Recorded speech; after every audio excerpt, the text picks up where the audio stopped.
I promised the country in the days past that they're going to see a different Stephen Kalonzo Musyoka.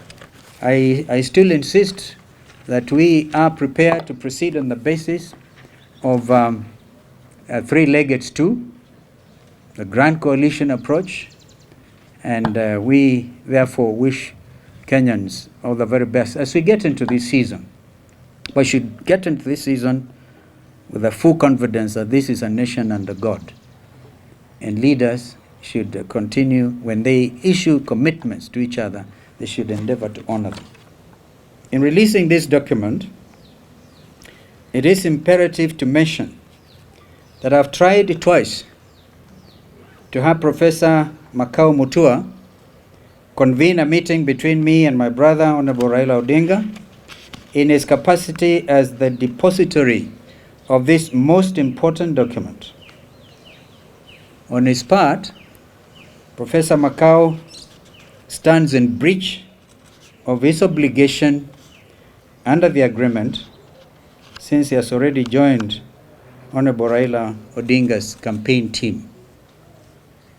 By accepting nomination of the Orange Democratic Movement to run as president for the 5th time, I believe my brother Raila Odinga has committed an irreparable material breach of this agreement. Now that's a legal term defined, I quote, irreparable material breach shall mean a repudiation, reneging, a violation, or an ouster in any way of any of the articles of the agreement.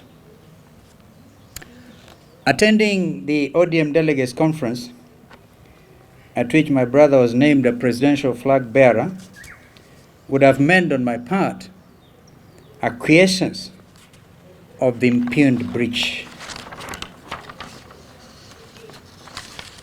I wish therefore to state as follows.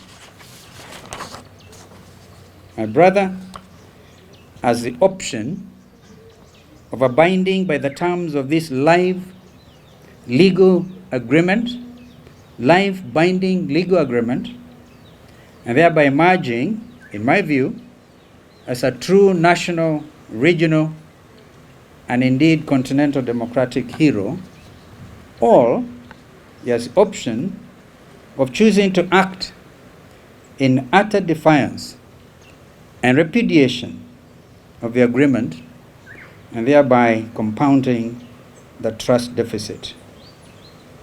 In both cases, Honorable Raila Odinga remains a brother with whom I've labored in absolute good faith to bring true democratic change to our country. As already publicly expressed, I'm ready to work with him again under the three-pillar grand coalition government for the sake of our nation. I urge that we engage in fresh negotiations.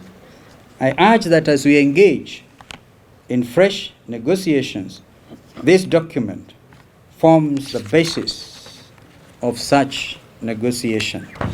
I want to give you just a copy, and actually spread. I'll distribute the copies of the agreement, but I just want to highlight one or two small paragraphs in it.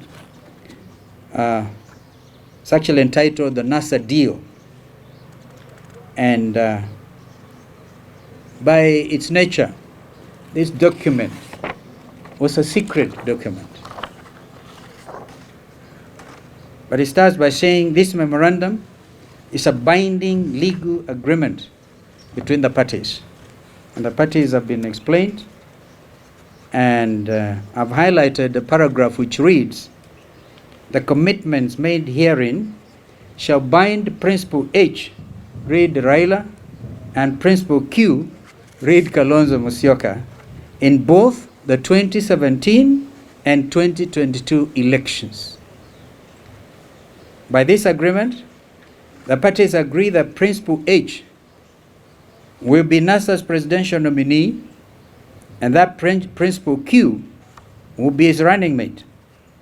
And then, most importantly, this agreement will remain valid until the 2022 elections, whether or not NASA wins the 2017 presidential elections. Please underline the words whether or not we won the elections. And on the Articles of Agreement, I highlight Principle 2. Principle H agrees in a public MOU to serve one term and publicly endorse Principle Q as a presidential candidate for 2022.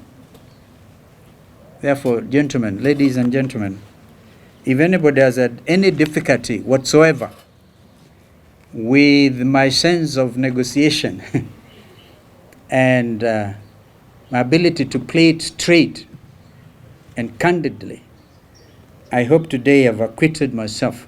If we were to follow the letter and spirit of the document I've just circulated, there's no need for mediation. It's not a mediation process. It is just a simple matter, and I've given the two options.